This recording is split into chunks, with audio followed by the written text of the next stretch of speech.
next part, I'll just do this from my knees or one knee. We're going to assume that it's a little more realistic in a lot of cases when you get a really good guard player. John's already got his position, and you'll see again, just like we talked about before, he's in a great position right now. Like, he's doing everything mechanically correct. I feel that this is going to be really hard for me to swim my wrist out. And again, even if I try to, you know, the fact that he's got such a good position means it's going to slow me down a lot, and that will give him an opportunity to maybe, you know, hit a wrist lock or to, you know, off balance me somehow, because he knows exactly what I'm doing when I hunker down like this. So, what do I know here? Okay, I know that this is extremely effective for controlling me if I go this way, right? And again, this is typically where, unless I can get a deep crossface on him and have my hips super low, this is typically where he's going to be able to sweep me. There's also opportunities for him to do bicep shearing locks on me and all that stuff, which are nasty, and you guys have to be careful with that, because that's one of those injuries where the injury typically will occur before the pain gets too bad, and then once it happens, then you're in a lot of pain. You know, can tear your biceps, so be careful of those. But not much good typically happens from me going this way. The problem is, John could have a grip on my knee, okay? He could have a hook in here. He could have the hook on the far side. All these things to bait me this way, or even to put a hook on my body so he can, like, if you use this as a kind of an anchor to pull yourself towards me, right? Sometimes he'll, instead of me coming to the weak side, he'll move himself. So now, same difference, right? He actually used the hook to pull himself under me, and now I'll go for a ride. So these are all the things that happen. So, I could get wrist lock pulling this out. I could get swept going that way, but he's doing a really good job of keeping me from just going that way. So what do I do? Okay, so let's take a look at it.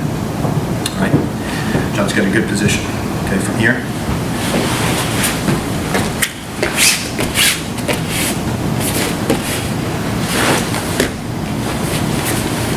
All right, I'll see what I did.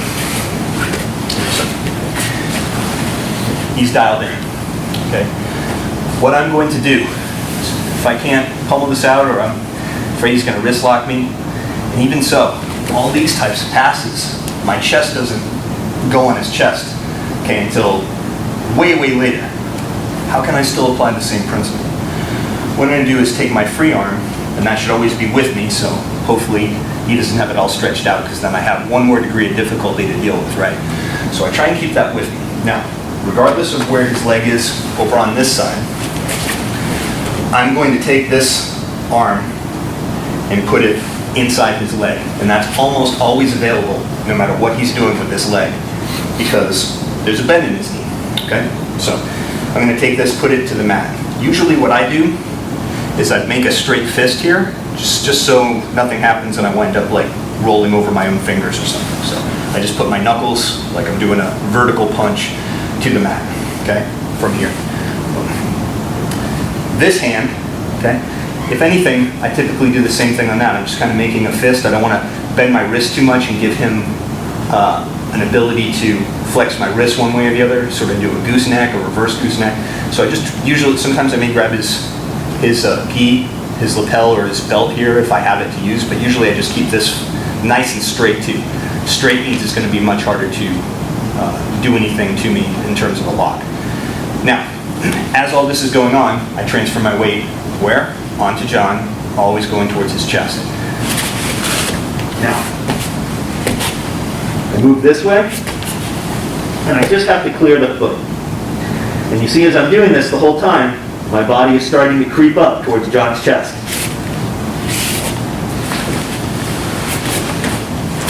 And there's the pass. Let's show it from the other side.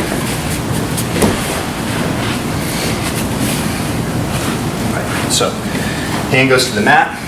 I'm not trying to swim this out. It will happen on its own once I can beat this hook over here, okay? So here, weight's going towards the chest. By doing this, I bookmark where John's leg is on that side, right, his right leg. I bookmark that so he can't easily follow me. Now he might be able to throw that one back in but I'm coming up really high from here, okay? Kind of separating. Now from here, I just need to make a little step over that foot if he's got it in good position, pulled in real tight, okay?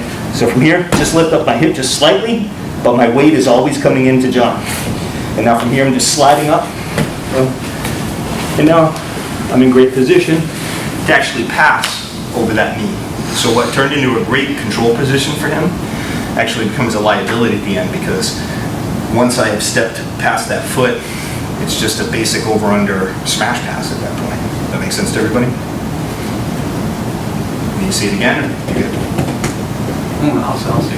One more time. Let's do this one more.